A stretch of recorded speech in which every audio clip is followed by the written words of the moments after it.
Hi, folks. Bob Mannery here. You're listening to A2D Radio, real sports talk radio for the fans, by the fans, no agenda. These guys are the best in the business. Hashtag it. No notes.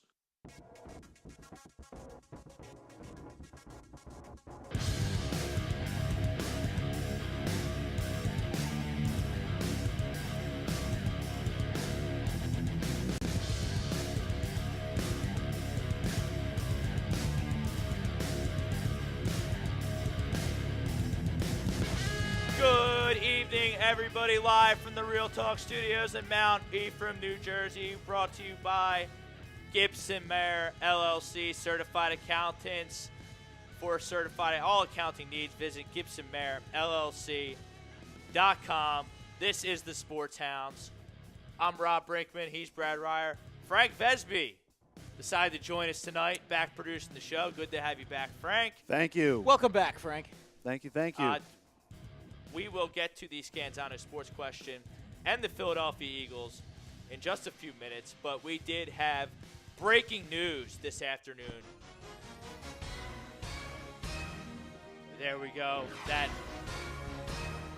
Look at that. I thought it was over. It's the gift that keeps on giving more. The breaking news sounder. The Philadelphia Flyers gracing us with some breaking news this afternoon. General Manager Ron Hextall was relieved of his duties. I do have the official quote here. I love how they put that, relieved of his duties. Yeah. He We was just say fired. Yeah, he got canned because the team's in the dumpster right now. I'm going to read you right now the Flyers update. This is courtesy of Flyers President Paul Holmgren. The Flyers organization has decided to relieve Ron Hextall of his duties as Executive Vice President and General Manager. We thank Ron for his many significant contributions, but it has become clear that we no longer share the same philosophical approach concerning the direction of the team. In light of these differences, we feel that it's in the organization's best interest to make a change effective immediately. I have already begun a process to identify and select our next general manager, which we hope to complete as soon as possible. That is a direct quote. That is their official statement via Vice President Paul Holmgren. Brad, you're an outside guy looking in. You're a New York fan. You're also a way bigger hockey guy than myself.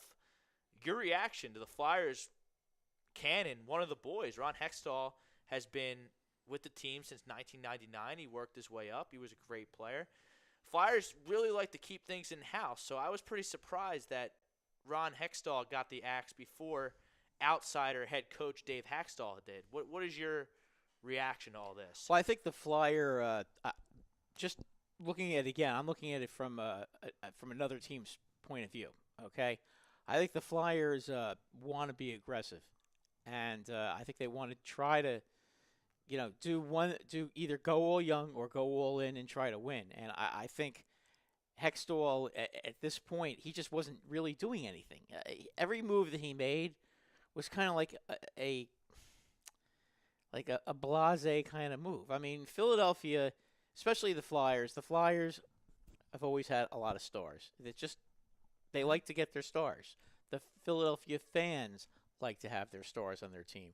Right now, this team, we haven't really seen any of the prospects that he's drafted come up and knock them dead. I mean, Konechny is probably the closest thing we've had. Couturier, I mean, they've come up and they've been okay. But, I mean, the problem is, I think at this point the organization has kind of run out of patience with Hextall and his lack of aggressiveness.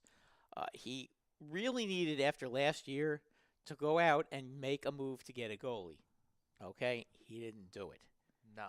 His answer is to try to get Calvin Pickard, who, he shut out my Rangers, and, really the Rangers really didn't have very many opportunities. The Flyers on Friday defensively just put a wall up in front of him and played a great game, which was why it was so surprising to see what happened to them the next night in Toronto, where they just got run over in the first period. But I had a feeling after that game, something was going to happen.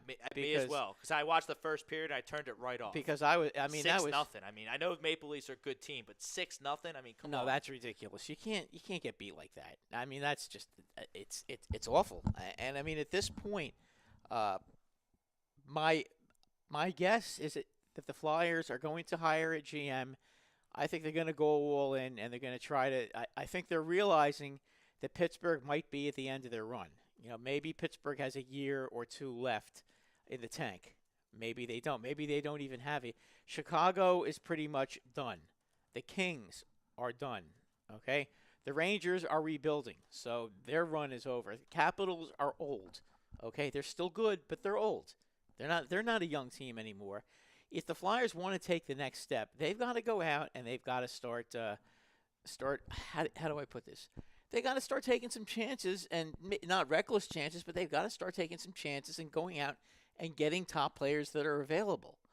When Tortorella had his feud with Bobrovsky a couple of weeks ago, okay, that was a golden opportunity for the Flyers to step in there and try to grab him. I don't know if Hextall put any feelers out there, but nothing happened. Now we're looking at some of the goalies. You and I were looking at this before the before we get to that. My thing with this move is Ron Hextall. He's trying to maintain a playoff team, but still do a Sixers kind of build and trust the process kind of thing. It's not as easy in hockey because it's a 25-man roster. But my point being, you can't half-ass two things. I mean, it's a 20-man roster. I'm sorry. You got to haul-ass one thing and either empty this farm system, complement Giroux, Voracek, Simmons, Konechny, all the guys you have at the NHL level. Couturier. You either got to go out, empty the farm, complement them, or you got to get your best and final offer for veterans like Giroux and Simmons and Voracek and go all young. This fan base proved with the Flyers that the Philadelphia fan base, for all the flack they get and all the criticism they get, they are a smart fan base. They recognize when there's method to madness. They were patient with the process. I see no reason why, if you said, hey, we're going to trade our players, go all young, get a bunch of cap space, try and get guys that, fit what we're trying to do also, for the new NHL. This year's the Flyers draft. Fan base. This year's draft is to die for.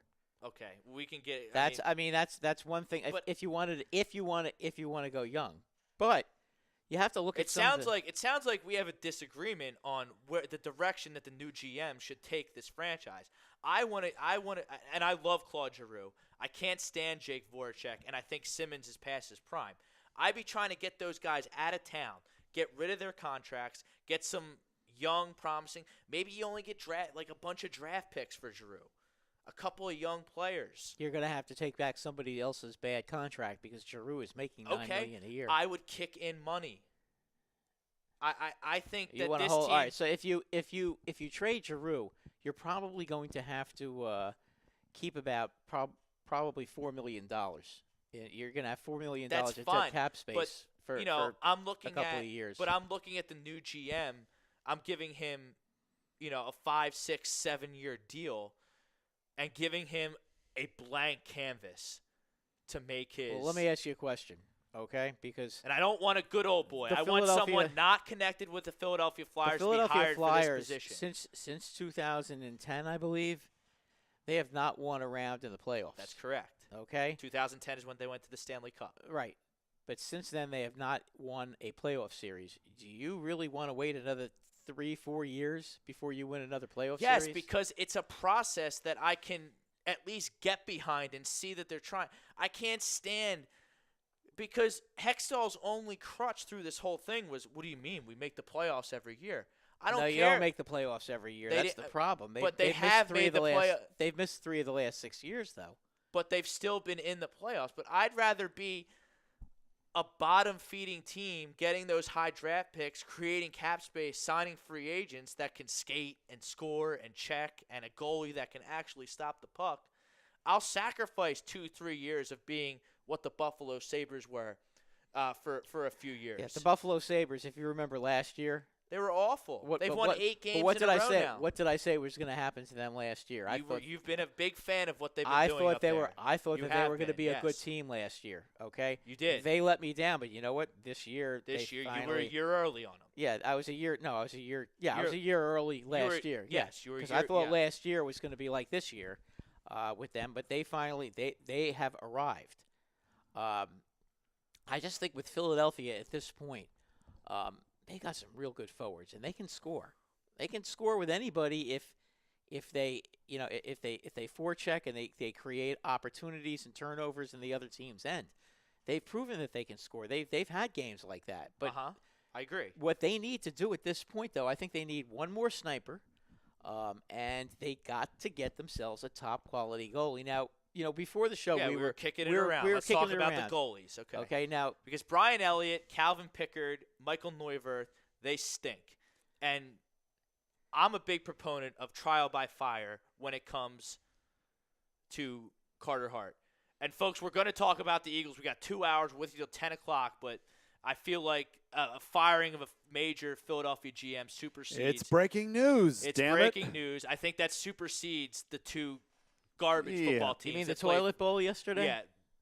The garbage teams that Well, according to Brad, it was a toilet bowl. But It was the toilet bowl. He's not far off, and we're going to get into all it wasn't that. a We're gonna great get to all game, your but it was a win's a win. It was an entertaining game. The Flyers firing a good old boy in Ron Hextall, and that being a major sport and something having to be done, I think supersedes what happened on the Sunday NFL slate. Now, Brad, we were talking about some goalies. We were kicking around some goalie options. It's a glaring need. The last relevant goalie this franchise has had was Ron Hextall. Roman Cechmanek was stunk. I mean, he was a head case. No, I never liked him. Robert Esch was not good. Garth Snow was not good. Brian Boucher was just not a franchise goalie. Ilya Brizgalov, to their credit, they tried to give him a lot of money to be the franchise goalie. He was a head case, couldn't handle the Philadelphia market. So it's been it's been over 20 years since you had a relevant franchise goalie. I don't understand how that can happen. Now, we've discussed some options. Goalie is not an easy position to fill. I know, but 20 years without a good goalie, I mean, give me a break. No, I understand that, but all I'm saying, quarterback is like a goalie. It is the hardest position in hockey to fill. Okay, when you get a real good one, they don't hit the open mark. Teams don't get rid of good goalies. Now, there were two teams that you and I both looked at before the show. And, I was looking at the Kings with Jonathan Quick, and I was looking at the Blackhawks. Who hasn't played yet this season. And I was looking at the Blackhawks with Corey Crawford, who also hasn't played yet this season. Both of these guys are due back very soon. Quick is day-to-day now. Yeah, Crawford's getting close, too. These are two goalies that if the Flyers wait to see if these guys can actually play and they can stay healthy for any length of time, these are two guys that could change the franchise around. Okay? I mean, there is no question about that. Do you believe in the Flyers' talent that much that a goalie can... That's move number one. Okay? Move number two is to talk to the St. Louis Blues about Vladimir Tarasenko. He's a great player. That's going to be expensive. I realize that, but I got some stats for you. Okay, for Vladimir Tarasenko. He's unbelievable. He's a Russian sniper. He's as advertised. And here's something that's even more important. Since 2014-2015, okay, besides the goals, which I'll give you in a second, okay, games played, okay, 2014-15, 77. 15-16, 80. 16-17, 82. Last year, 80. This year he's played in all the games. He's 27 years old. He's just entering his prime now. This guy has scored in the NHL since 14-15, 37, 40, 39, 33. This year he's got 7 goals and 11 assists for 18 points. He's off to a slow start, but St. Louis, again, is just an awful team this year. So it sounds like you think that there's enough talent in the Philadelphia Flyers organization that you want to empty the farm, get a guy like Tarasenko in here, and get a Jonathan Quick or a Crawford. Or we also discussed Craig Anderson from the Senators. Craig Anderson would be a cheaper option. That would be mine. I would personally, Craig Anderson, I think you could probably trade maybe a third-round pick for him. Maybe a fourth-round pick. That would be my preferred option. Ottawa right now is a disaster. Listen, everybody on that team is for sale. There is a for sale sign with everybody on Ottawa. I would first go after Anderson because he is kind of, to me, he's the sure bet. You bring him in, okay, and then you see if the St. Louis Blues make Tarasenko available, and that's where you go. I mean, you bring these two guys in. You should be able to beat the Penguins in the first round of the playoffs if the Penguins make it, or whoever. Columbus. I mean, you have to look at the talent that the Flyers have right now, and you also have to look at a guy like Tarasenko. Okay, Who's 27? He's only 27 years maybe old. one of the elite goal scorers in the. He is a certified sniper. He's got size, strength, And he also plays in all the games. and he's got incredible speed. He is one of these guys. He's not Simmons, okay? This guy can score from anywhere in the offensive zone. He's got an unbelievable wrist shot. He's deadly accurate. He's the kind of guy that if you give him a little space, he's going to score. I mean, he's that good. If he gets a clear shot from the face-off circle in, he's usually going to score because he's that kind of a player. This is what the Flyers should be looking at. I think that they're close enough at this point. They've got some talent on their team. If you put Claude Giroux, who is one of the best playmakers in the league, with a guy like Tarasenko could probably score 50 goals with this guy, with Giroux.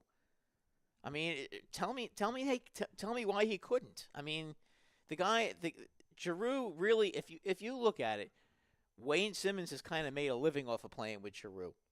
It's okay? true, yeah. I mean, come on. If Wayne Simmons didn't have a great center like him around, he'd be lost. Okay, He's Simmons, a garbage man. He's a garbage goal scorer. That's what he does. He stands in front of the net. He knocks in the garbage. He gets set up. He gets set up for a lot of shots. He's not going to create his own shot. Okay, that's all I'm trying to say. So please don't start sending me nasty I got you. Facebook messages, People are going to guys. send you nasty stuff on Facebook, as they do myself, as I'm sure they do Frank and Tom and everyone else. But that's the bottom line. There's just angry people who don't if you understand how to have civilized debate without name calling or calling people frauds Exactly. or saying people are idiots and stuff like or that. morons or whatever. Yeah, or crumbs or yeah. It's a standard operating procedure, it seems. In You any gotta phase event, that stuff out and overcome it, and just do your thing. in any event, these are the kind of players the Flyers should be aiming for. They've got this vaunted farm system that they think is that good. At this point, you've got some players on your team. You've got James Van Riemsdyk on your team. You've got Jake Voracek on your team. You've got love Claude Konechny. Giroux. I love Nolan Konechny is a Patrick. nice player. Patrick is a nice player.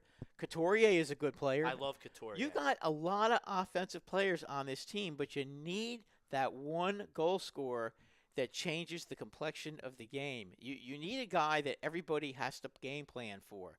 The Flyers right now do not have that one guy that everybody has to put their top defenseman out for because they're afraid he's going to rip them apart. Okay, they don't have that. The closest they have to that player is Giroux. But Giroux is more of a playmaker than a goal scorer. I mean, Giroux has never scored 40 goals, has he? No, he's more of He's a playmaker. he's more of an overall points guy because of the Right, 'cause he playmaking gets assists that he makes. Exactly. I don't know Frank. Can you look at Giroux's? Yeah, I mean, Goal totals, what's the most he's ever please? scored? Yeah, what's Yeah. the most Alright. goals he's ever scored in a season? All right, Has he ever broke 35? Let's move on. Let's move on because I want to get an outsider's point of view on Dave Haxtell, an outsider coach who a lot of Flyers fans, at least on my social media feed, they were calling for his head, not Haxtell. They got Hextall's head instead this morning. What is your opinion of him as a coach? I and don't like him at all. You don't like him at all. No, I just don't. Why? Because the team doesn't seem to respond to him every game. Okay, the team respond. Of Team's course, very inconsistent with that's- him as a head coach. I can't disagree with that at listen. all. Of course, they're going to play great against the Rangers. That's a rivalry Rangers, game. yeah, They the- show up. They All show right. up for the Rangers. Okay, let's get to Rue stats from Frank. Okay. All right, so the most goals he's had was from last year with 34 goals. 34 Okay, goals. that's his season's high for the most That's a point. season high, and assists also from last year with 68. Yeah, he had, Okay. he had the best season of his career last Right. year. Yeah. But he's always been more of a playmaker than a sniper. Yeah. Correct. Am I right? Yes. Yeah, he's Okay.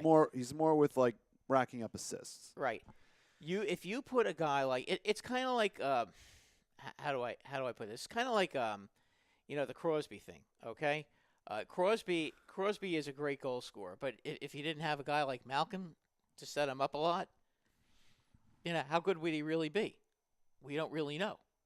I mean, it doesn't hurt to have a great center. All I'm saying about Tarasenko is Tarasenko has Jaden Schwartz as a center. Tarasenko is a wing. You put him out there with Claude Giroux and James Van Riemsdyk. That's quite a line. You put Van Riemsdyk. I don't will even know stand that in much front of about hockey, and that's Van quite a line. Riemsdyk will stand in front of the net. Giroux and also will go into the corner and dig out the puck. Then you've got the guy who can absolutely fly. That's a line. Tarasenko. That's a top line that keeps opposing coaches up at night. What's going to going to happen? Flyers What's don't going to have right What now. would happen if you got a guy like him is that they would be forced. Other teams would be forced to make sure their top defensemen are always out there when that line is out there, which would free up guys like Voracek and Couturier to just Konechny's. have your Yeah, Konechny's of the Nolan world, Nolan Patrick. Patrick, those kind of guys. Your bottom nine, so to speak. Actually, I would say more like your 4 through 6 and 6 through 9 players. They would just be a lot better Freeze 'em because up, you get them. because they're well, playing against. you get them away when you're. And I'll give you an example. Okay, like when they play the Pittsburgh Penguins. Okay, instead of having a guy like Voracek out there and playing against Chris Letang all the time, he'd be playing against somebody else. That's not Chris Letang, Right. like one of their a number worse 3. guy, a worse defenseman Right, than you're Chris Letang. right, and that's something that can't be overlooked, and I think that is something the Flyers need to go out and get. They have not really had a guy that puts fear into your heart since Keith Primo. Honestly, I mean Keith Primo and not John LeClaire. I mean John LeClaire was a great player, but guys like Keith Primo, who was the guy that they traded to the Kings when they got Simmons? Richards, Jeff Richards, Carter. yeah, Jeff Carter. Those guys were legitimate goal scorers that you had to put your top defensive players out there to make sure you kept them under All control. right, let's get back to That's the what they coach. need to do. Okay. I don't like the coach. Understood. I You don't like the think. coach. I Can don't you think. expand on that? What kind of coach would you be targeting if you're there? You're Brad Ryer, the Flyers GM. I New would. Flyers GM. Okay. So you're getting rid of Hackstall immediately or at the end of the season? I would wait and see. First of all, I got to wait and shake the trees and see who I can get to improve this team. From a personnel standpoint. Yes. Okay. Okay. After I get who I want to get to get this team where I want to get it and try to win a cup this year, then Hackstall is basically on the. So it seems on the like hot Paul stove. Holmgren believes in Hackstall as a coach, but didn't believe that Hextall was getting him the right players He wasn't for him going. to succeed. He wasn't going out and shopping for the groceries. He was too. The problem with Hextall, in my opinion, it was that he wasn't going out there and trying to really improve the team. I think he was in love with the prospects, as some people like to call it, what, prospect hugging. I think that's what people call it. Yeah. I think he was very into the prospect hugging. I don't think he wanted to get rid of anybody to bring in veterans. And you know what? At this point, The two P's. You've got it's enough- the two P's that get GMs fired: prospects and potential. what you need to do at this point, okay? And those P's got Ron Hextall fired, in my Right. opinion. Well, my father used to say this to me, and would about doing my homework and stuff like that, and stop stalling. Either and I'm probably gonna owe $1 to the curse Sorry, lot, but we'll waive it. We'll waive shit it. or get off the pot. Okay, that is basically what the Flyers need to do. Okay, either you're all in or you're all out. But if you're Darren. going to keep half-assing it, you're going to maybe make it, into the as a wild card into the playoffs, and then you're going to get your brains blown out by Tampa Bay, or you're going to get your brains Pittsburgh, beat in. Washington. Right, you're not going to win a playoff series doing that. You're going to be at the very fringe of the playoffs. Okay, they need to go out and they need to make a move and go. There are going to be a lot of players available right now. Especially if you take a look at Chicago's roster, the St. Louis Blues roster, the Los Angeles Kings roster. Okay, these are teams that have just gotten old. I mean, plain and simple. Father Time's undefeated. Yeah, no, and especially in hockey. You know what?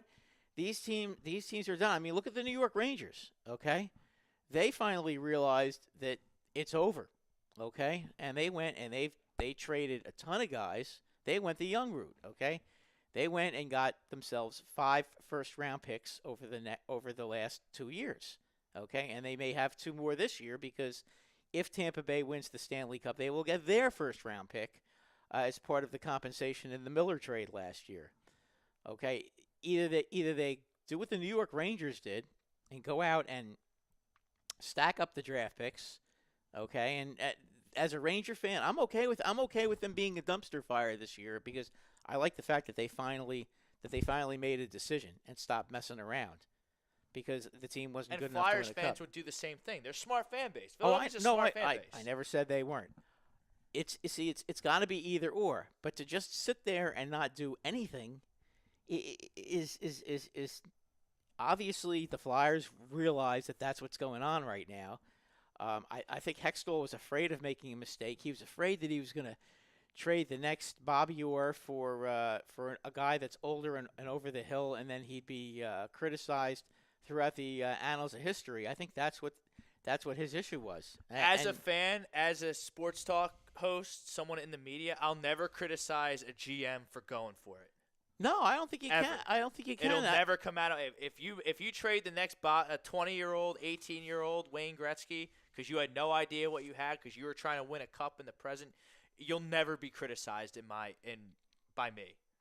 No, I always commend people who put their jobs on the line by going after to try and win a championship. You got to put your money where your mouth is, okay? If you're going to embrace Claude Giroux, okay, and you're going to embrace Wayne Simmons and Jake Voracek, okay, and you've got some young players in Gostisbehere, Konechny, Couturier. I mean, you've got a nice mix, really, of forwards especially. But then you've got guys like Gostisbehere and the defenseman Provorov. I'm sorry. You've got what you need. I think Sanheim is up, right? Isn't he a defenseman? I mean, you guys have some nice young pieces on the team, and you've got a nice mix of both. But you need that one guy who's going to scare everybody. I got to be honest with you, okay? Nobody in the Flyers really scares me. As a Ranger fan, when I play the Flyers, nobody out there really scares the dickens out of me when I'm playing against them. Okay, two names: Darren Dreger, NHL insider. Excuse me, and highly respected, by the way. Yes, he is highly respected. He's got a blue check mark next to his name on Twitter and everything, folks. So you know he knows what he's talking about. In all seriousness, no, he is basically the Adam Schefter of the NHL. Oh, absolutely. He has Chuck Fletcher and Ron Francis among the early names as potential GMs in Philly. Both experienced men. Francis in the process of divesting equity in Carolina. If one of those two names pops up as the Flyers' next GM, is that something that would be a good idea, bad idea? See, here's the problem with Francis, and it's really hard for me to make a good value judgment with Francis because I don't know how much money that team allows him to spend. You know, I mean, it's kind of like GMing them is kind of like GM. What do you mean? Being a GM for them, for the Hurricanes, is kind of like being the GM for the Devils. Okay, they're never going to spend right up to the max. Right, but the Flyers will. Right, I understand that. So I don't know. It's hard to say because that team hasn't made the playoffs in 11 years. The Hurricanes. The Hurricanes. Because they don't spend money. You don't spend money, you're not going to make the playoffs. I mean, but the Devils have. So, see, that's the problem. So you're not. They a have you're never. Not, what about this other guy, Fletcher? I don't know. I don't know very much about him. So I mean, I can't say one way or another. I'm not going to sit there and try to pretend I'm something I'm not. I don't know who that guy is, and I wouldn't know. I would think that even though I don't know who he is, spent time in the Penguins front office and also served 9 seasons as the Minnesota Wild GM. Now that's a guy I would definitely consider going after because Fletcher was not fired, but his contract was not renewed this fall. He helped Minnesota lead He has helped lead Minnesota, an expansion team, to 6 playoff appearances in a row as the team's second ever general manager. This information. Hold on, let me. I would grab credit him. I would grab him. This is PhillyVoice.com. Evan Macy. That's where I'm getting the information from his article. So that's a guy. Give him credit. That's a guy. Yeah, I mean he knows how to build a team. His only downfall is the fact that he wasn't able to figure out how to beat the Blackhawks or the Kings. But you know what? Were stud teams. Nobody could, did. So, they won I multiple Stanley Cups. Exactly. So and he went out and he brought in some real good players on that team. And you know what? That team is still good. And I last year I was highly disappointed in how they played in the playoffs because I thought they had enough talent to get through a couple of rounds and be an extremely dangerous team. So I mean, I like him. I think he's good at acquiring talent. You know, it's obviously more than just acquiring talent. You have to Frank, have do the we have coach any team. Flyers comments in the chat? They or can go in there. They follow short with football talk. Well, I know over on YouTube they are talking. Well, only 2 people are in the chat right now for the Flyers talk.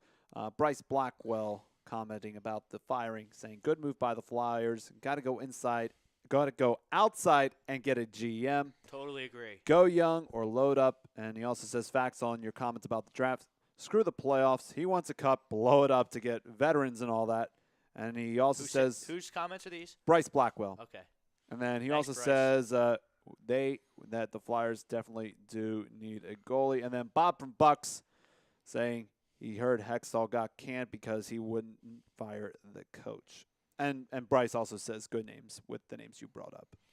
Yeah, I'm not crazy about Francis, but the other guy, Fletcher, from Minnesota. Min- Most recently, the Minnesota GM for and has been in the seasons. Pittsburgh organization. Those are 2 very solid organizations. I would be remiss not to think that he would be a very good choice. As I said, as far as the Flyers go, I think another thing that they really need, they need a pest in the worst way. They got to go out and they got to get themselves somebody who annoys the living daylights out of the other team and sparks his own team. And I'm not talking about a crappy player like Radko Gudas, because he's not a pest. He's a moron. Okay. I can't stand when I talk Radko about Gudas. when I talk about a pest, I'm talking like a Brad Marchand type of player, a guy that not only drives you crazy but also can score and just Yeah, you know, you need in today's NHL. You need a pest that's also a good hockey player, yeah, which wasn't always the case. No, they need to have like a Ken Linsman type of player, and that's a Tikkanen type of player. For those of you who remember that far back, that's the kind of the Flyers need a player like that. They need a pure goal scorer. As I said, Tarasenko to me would be the man to get, and they need a goalie. And I would be going after Anderson right now. From Ottawa, because I know Pierre Dorian right now is basically selling the farm. So anybody on Ottawa is available. Craig Anderson is a class act. He actually skipped a year of hockey to be with his wife who had cancer, and before she passed away, he actually took a year off to take care of her. And he's probably one of the most well-respected guys in the NHL. So not only are you getting a real good goalie, but you are getting a complete class act in between those pipes, and I think they desperately need that. And Mike Parker here will round out our Flyers talk for the night. I agree, Rob. Hextall was fired for sitting on his hands, stacking prospects, not wanting to make a mistake. 100% agree, Mike. Yeah, he was prospect hugging, and you know what? I've often accused my GM Brian Cashman of doing that at times, and it can be frustrating when a GM does that to a point where it's killing your team. Your criticisms of Brian Cashman are just unfounded and foolish. Well, sometimes they he is always annoying. have been. We've been on the air together for 4 years now, and every time you criticize Brian Cashman for being a clueless GM, I just roll my eyes. Well, listen, he's not perfect, as you know. No GM is. He's never no GM. lost less than 80. He's never won less than 86 games, bro. Well, 84, but no, I mean 84 games. Sorry. Look, there are times when I think last year I think he screwed up by not trying to get Cole. All right, let's let's not get down. I don't want to get. down I don't want to hot get stove. into We'll that. toss some hot stove on Yes. the YouTube side Yeah. of things. We had a football game yesterday. Our teams played each other. Yes. The Eagles got a stay of execution from the football gods. They beat the New York Giants 25-22 on a last-second Jake Elliott field goal. Brings us to the Scanzano Sports poll question of the day. Will the Eagles make the playoffs?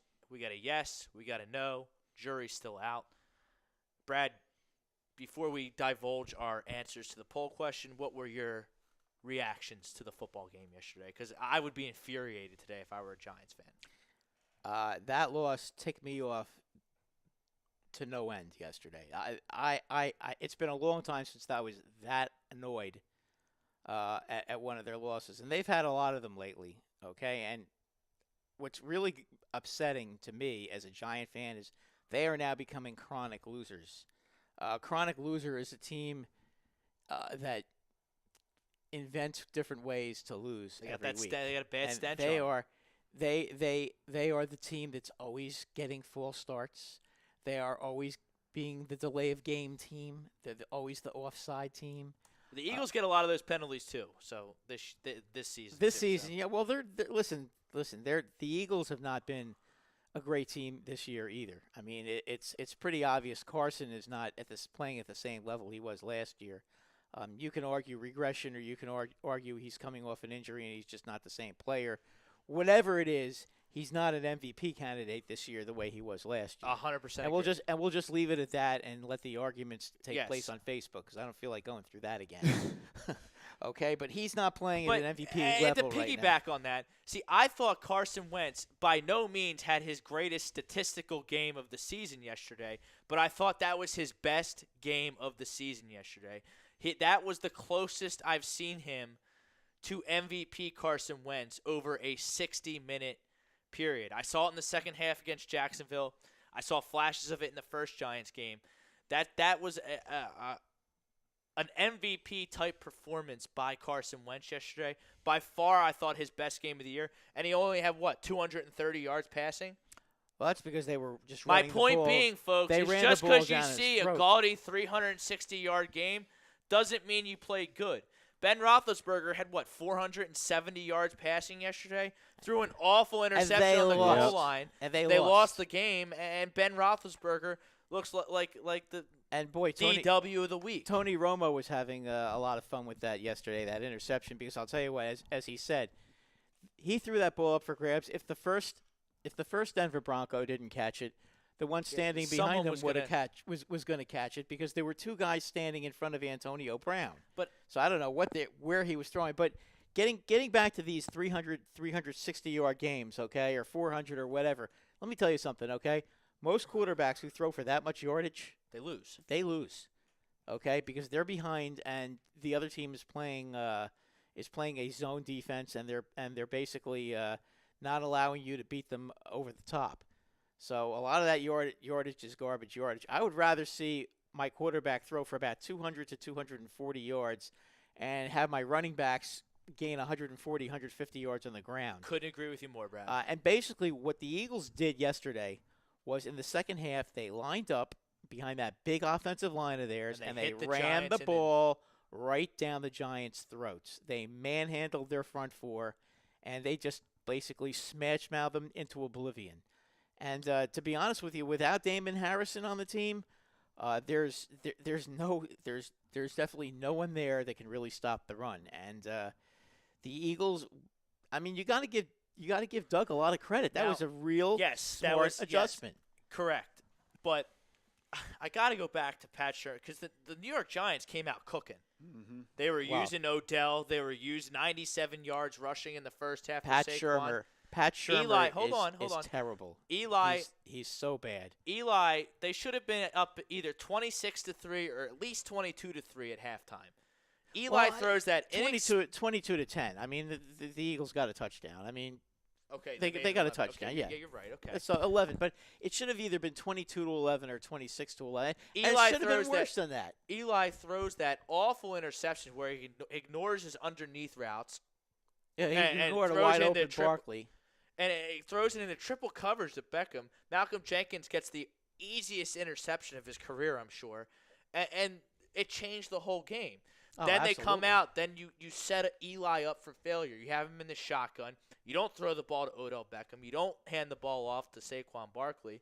You're throwing the ball to Corey Coleman and And he drops a wide. And He's Shepard wide open and he drops it. constantly. Evan Ingram, I don't really know where he was Tweaked his yesterday. tweaked his hamstring in the so he was warm-ups. injured. Rhett Ellison's in there, who doesn't scare me at all. Red Ellison played a real good game for them yesterday. He though. did. He I'll- really I'll did. give him I the mean, benefit of doubt. he- Of the he- doubt. he I played thought he played pretty well yesterday. on that last Giants drive, I thought Ellison was going to catch a pass and seal that game for the Giants. I was worried that, all right, Ellison's having a good game. I thought he was going to seal the deal. He played. I'll tell you what. He's a guy that's really improved his game over the last couple of years. But getting back to Shurmur, and Shurmur is my problem right now. He is number one on my called a bad shit game. list, basically at this point. First of all, calling a bomb to Odell Beckham in Are you the talking first half, the Eli The end interception. of the first half. Yes. Why he would just make that call was just stupid. Give the ball to the guy who's been doing it the entire time. But is that on Shermer or is that on Eli making a poor decision and ignoring his check down? Eli may have made a poor decision, but if the call was to do that, okay, Doesn't the court? I'm gonna press you on this because I think I understand Shermer was flawed yesterday, and overall I do think. Okay, and I'm just getting started with Shermer because there's a few plays. I'm sure there's you a few are. things. There's a few things in there that I didn't like. But doesn't he have to see that? Hey, the Eagles have that scouted. Odell Beckham's covered. Hey, I got. He had Barkley in the. I think it was Barkley in the flat. I no one near him. I can't defend Eli for making a dumb decision. Okay, but I don't like the call anyway. I also hated. So you why want are to see, you want to see them run the ball there? No, I wanted them to just throw a damn short pass to Barkley because Barkley was torching them in the first half. They could not. They could not no stop answer. him. No they answer. were None. Their defense in the first half yesterday was in complete disarray. I mean, I've never seen the Giants do that to the Eagles in the last. No, and the Eagles were bad. Yeah, in the first half they had their way with them, and he constantly let them off the hook.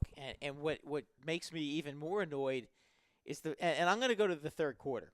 Okay, I'm going to skip ahead. I'm not even going to get to the 2-point conversion because that was stupidity personified. Just take the damn extra point. You're on the road. I hate going for 2-point conversions because when you don't make it, you're chasing points. You also kill your team's momentum. Okay, but I'm going to go to the third quarter. First drive of the third quarter.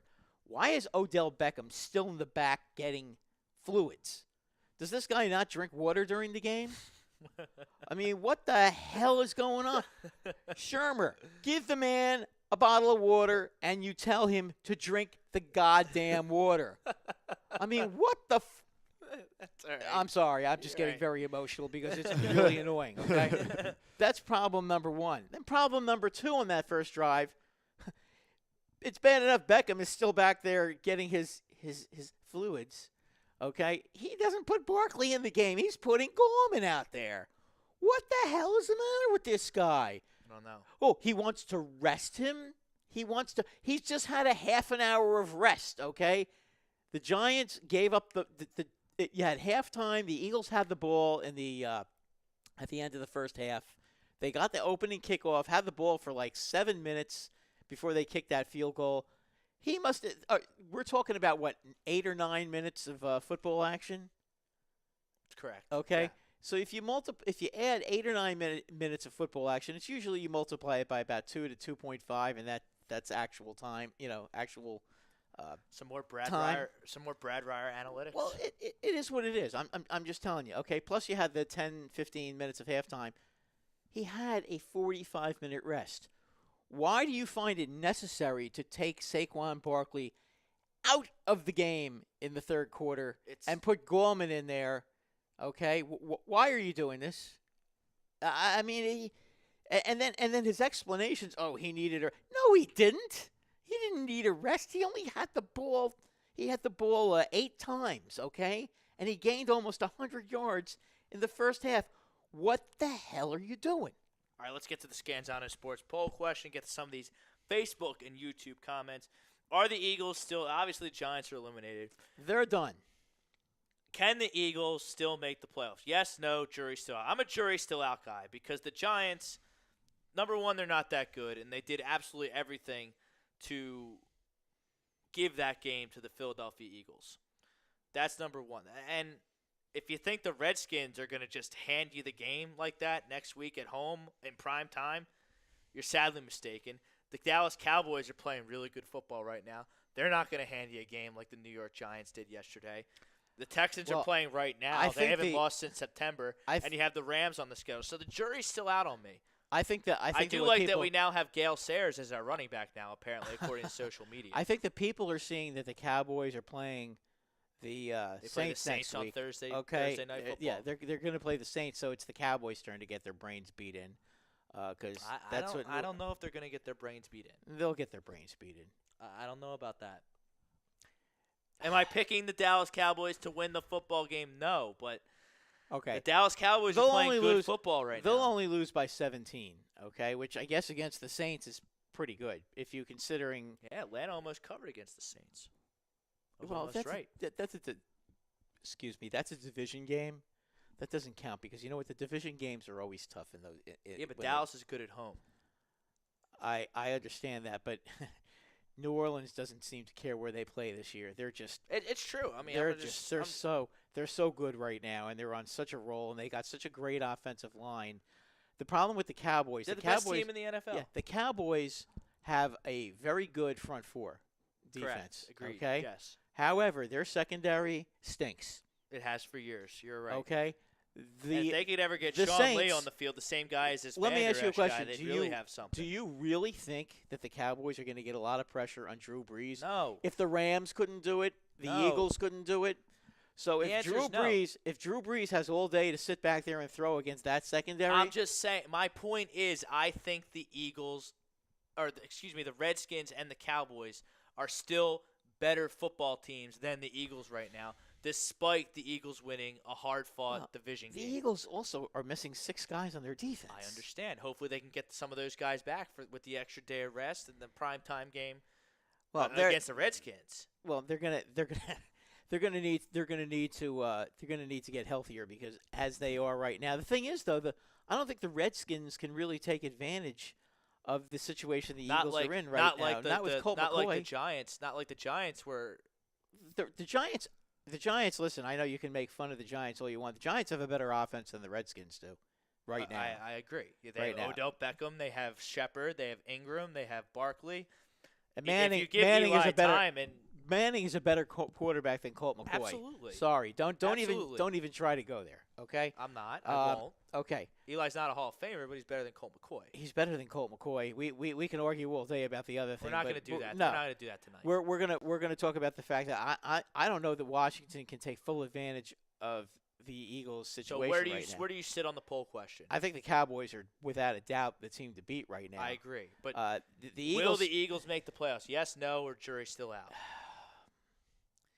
I have to say no because the Eagles have a tougher schedule than the Cowboys. That's a very fair point. I mean, It's Listen, a fact. I don't. really. Yeah, I mean, I don't. Cowboys don't really play anyone coming The down Cowboys stretch. play the Saints. Okay, that's their hard. one tough game. The Eagles also play the Rams. The Eagles have to play the Rams. They have to play the Texans, who are playing magnificent They haven't football. lost since they lost to Okay. your Giants in September. Now It's I know week that 3. I heard today on the radio some Eagle fan trying to make a case that the Cowboys have to go play the Colts.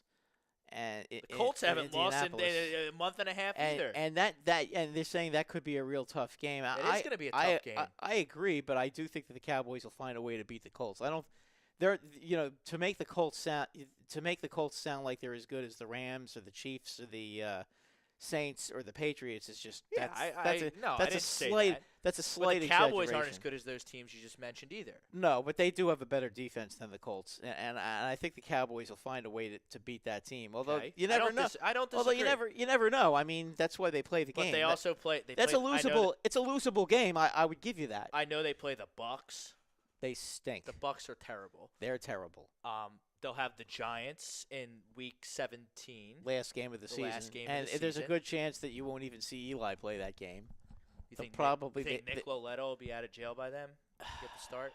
Maybe. Maybe. I mean, I don't know. I mean, first of all, the problem with Loletta is that, and everybody makes a case. Well, where's Loletta? Loletta isn't even as good as Tangy right now, or Tanny, or whatever the hell his name is. So No. Yeah, Taney. Taney, well, Yeah. he's not even as good as him because right now he's the third quarterback on the depth chart. Is he the third quarterback because he's not as good, or is it because he got arrested like an idiot? No, he's third because he's not Okay. as good. Fair. Okay, I don't gonna know give the Giants. I'm depth gonna chart. give Shermer the All right. benefit of the doubt that he knows who's a better quarterback. Let's because hit some that is Facebook, that's YouTube something he comments. knows. Frank, can you guide us through? I'm all over the place here. All Guide right, us through. so Take us to the primacy. All right, let's go. You can also answer the poll question if you are inclined to Let's as well. go to the beginning. We got LA's own David Roska. Roska. Roska saying, "What's up, boys?" And then James Shuloff the third, reacting to the Hextall firing, saying, "What? He was fired. No, This football. is a good I week." read all football. Football. All right, all right. Yeah. So we got Zeke saying, "What's up, fam?" If he says no, can he get the reverse mush with 3 laughing emojis? Then we got Mike Mataraki You of can AM say and the no. PM. Yeah. I mean, I said the jury's still out to kind of be positive, but if there was only 2 options to the Scanzano Sports Poll question today, and I had to pick yes I or would no, say no because I, would think the pick Eagles no. just have a tougher schedule than the Cowboys. Plus, the Eagles have to go to Dallas But to play them. Did you see the Eagles? They have Gale Sayers at running back now, according Well, to social he media. sure as heck looked like Gale Sayers against the Giants Yeah, but, yesterday. Josh Adams. I mean, come on, folks. All I right. mean, He's not bad. He's okay. So Listen, the Eagles. I think Doug realized one thing though, that if the Eagles, He ran the ball 27 Go- times though. if they go to the running game and use that big nasty offensive line that they have, and they have a real good offensive line, have had for years. Okay, if they kind of use the running game for the most part and try to keep their defense off the field, I think that could be a winning formula. They're just not going to be able to win the way they did last year. They're not going to be able to do that. So, but I think they found the formula against the Giants. But remember, that was the Giants. You're stepping up a notch with Washington because Washington, they may not have a good offense, but they have a real good defense. I agree. And, And in 2 weeks, you're stepping up 2-3 notches, going out the Big D, and playing those Dallas Cowboys again. yeah, and All right, so Frank, they're good at home. All right, so Mike Mataraki saying still to be determined, but at the very least they control their own destiny. The only game they can rest of the way that's scary is the Rams. Even if they drop that game, they can still win the division at 9-7. Then James Shuloff saying for the poll, he wants to say yes, but it's going to take a magical, with emphasis on magical, run. As of right now, is a no. Ask him after the Rams game. Then we got Danny Gonzalez. They're going to lose the Rams game. They're going to lose the Rams. You ask me after the Rams The game, question we're gonna be is all going pissed to off be- because they're going to lose by a bunch of points to Yeah. the Rams. The question 'cause is going to the be game's on the road, and if these secondary guys can't play, Jared Goff and Todd Gurley are going to have a field day against them. All They right. may have a field day against them anyway. Good If they're point. just coming back from injuries, they may anyway. The whole point is at this point right now, if they're tied, right now the Cowboys have the edge because they Head-to-head. won the game head to head. The game in Dallas is going to, in my opinion, decide the division. You might be right. That to me is good because the Eagles are going to lose to the Rams. Anybody who thinks they're going to beat the Rams, I got some land in Florida if you want to build a ski resort to sell you. Okay. If anybody thinks that Dallas is going to beat the Saints, I've got some more land for you to buy in Florida to build that ski resort. So they're both going to lose those games. Now the question is, will the Cowboys go out and beat the Colts, and will the Eagles go out and beat the Texans? And if both of those teams hold serve and do the same thing that each other does, and they go into Dallas, then the Eagles have to go into Dallas and win. That's not going to be easy because No, it's this not. year the Dallas Cowboys at home have been a very good ball club. And I'll tell you what, just watching Houston's offense right now, the way they're rolling Tennessee. They went down 10-0 pretty quick, but they've rebounded nicely. Yeah, they come storming back, and it's All right, now Frank. 13-10. What else we got from the All fan? right, Danny Gonzalez tuning in all the way from Lancaster. Wow, thanks, Danny. Thanks to Says new, sup, new guy. new listener. Glad to He have says for the poll, he's going to say yes. The Eagles definitely going to make a playoffs and more. Then we got Kyle And Meager more. Wow. And Okay. more. and more. And Kyle more. Meager saying, unfortunately, no, but we shall see. Go Birds. Then we got Dion Dion. saying, "What's up, fellas?" Poll question. He says yes if they take care of the division. Washington twice, and they have to beat that team down in Dallas. It starts there in the NFC East. Stuart Shyatt saying yes. Tom Arnone saying yes. Shocker. Then we got Chrome saying jury is still out. If they can sweep the last 3 divisional games, that should be enough. Then some Bangladeshi guy putting some spam in here. Yeah. Then we get on that, Frank. Yeah, I don't know why he's telling me about Spam this. and fake news. invading Spam our and forum. fake news. Come on, car, whatever. Yeah, I couldn't Yeah. even say it. I saw it as well. Yeah. So and then we got Austin Cass saying yes, they will. Last year was the same exact thing. Dallas will choke and the Eagles regain their spirit again. And then Christopher Estrite saying if the Eagles win Monday night, they will go on a roll. We are getting Sproles. A win is a win at the NFL, fellas, and the refs try to give the Giants the game. Oh, really? I would totally. I would. You I shoulda would beg to skipped- differ. You should have skipped that one. I would. We're not beg talking to about the differ. refs, Brad. They called every penalty imaginable in the first half, and they let them play in the second half. There was just as many bad calls against the Eagles as there was the Giants. It all evens out. Losers and nerds complain about the refs.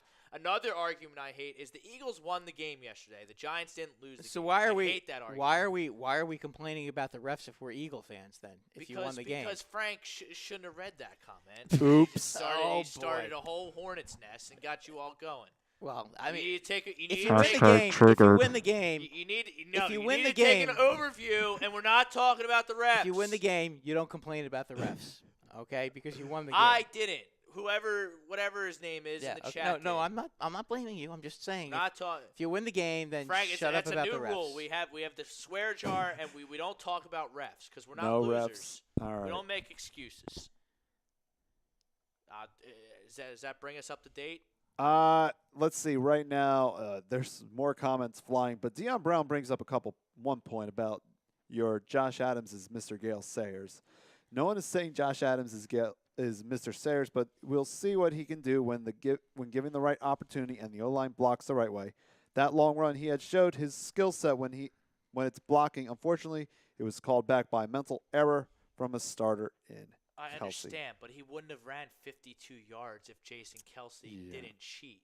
You know, Josh Adams did a fantastic job yesterday. I don't want to take anything away from him. I know I'm being a little bit of a hater, Listen, but the Eagles. I see an the average- Eagles did a great job yesterday. I see running an the average. football in the Oh, second quarter. that didn't look good. Oh, That was one heck of a hit. That was a nice. By the way, that was a nice play. it was a nice play. But That was a nice he- play. Oh, that was a rough landing. Little Oh. gadget, little trickery, by Little the, trickery. which worked. It's worked, but they're not going to show the tackle at the end. Well, maybe they will, but that looked pretty brutal. Yeah. But look, Josh Landed Adams, right on he his is what leg. he is. What he is. They want to You show know, clown. he's They want average. to show Clowney messing up a play. Of So- course. I know everyone's all hopped up on Josh Adams, but I mean, I don't see him as a starting running He was back an in this league. undrafted free agent. I mean, The big to story be able to do and what I know, he's done, and I know the that big story that is a big yesterday deal. was Corey Clement made two guys miss on the same play. I think me, Mike Mataraki, and Charles Manaran of Birds of a Feather all simultaneously fell off our seats watching him do that. Shades of college. Shades of college, shades of the Super Bowl. He was a really, That's you know, the first play he he's was a made really, since the Super Bowl. he was Yeah. a really good running back in college. I'm aware. I was very He- surprised he he went was- undrafted. Yeah, he was a really good running back in college, which is really perplexing. Adams, it is a big deal though. Adams was an undrafted free agent. So I mean, yeah, that is a big deal that he's been playing so well, and he did look good yesterday. Okay, he had one good game. He had a pretty good game against Jacksonville I'm just too. saying, let's temper our expectations. I don't see this guy as a long-term solution as a lead back in this league. That's all I'm saying. No, but he might really be. happy for but him. he might be the solution for this affiliated season. Central Buck South from the area. But he might be. Happy The, he he did might be well. the answer this season, though. I mean that he's I going to hope have to so, be. He's going to because have to be because he's right guess now what? he looks He's like the gonna best have a one. tougher time running against the Washington Redskins and Dallas Cowboys than he did against that Swiss cheese Giants defense yesterday. Well, the Giants have a bad defense. They, that's my point. That's my point. They have a bad We agree. defense. I mean, I'm not. I can't defend that. Yeah, their defense is bad. Okay, they don't stop the run. They have no Who's pass this? rush. Is this another burner account? Shashminator? Shash, Shazam? Shashminator Sham. No, if they do, they shouldn't be in it. I don't understand that. I don't understand it at all. So Yeah, nice. Yeah, I don't understand his name. I don't understand if they don't. yeah, If they make the playoffs and win the East, they deserve to be in the playoffs. That's the rules. right. Somebody's got to win the East. I don't. I mean, you I- could say I the don't same think thing. it's- You could say the same thing about the Cowboys. They haven't exactly been. You know, they're not going to be mistaken for the Saints this year. All right, we got to take a break. A2D Radio, Sports Hounds, be back with you exclusively on YouTube. Going to talk about my favorite Philadelphia athlete right now. Jimmy Butler on the other side, exclusively on YouTube. We'll be back right after this.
folks, Bob Mannery here. You're listening to A2D Radio, real sports talk radio for the fans, by the fans, no agenda. These guys are the best in the business. Hashtag it. No notes.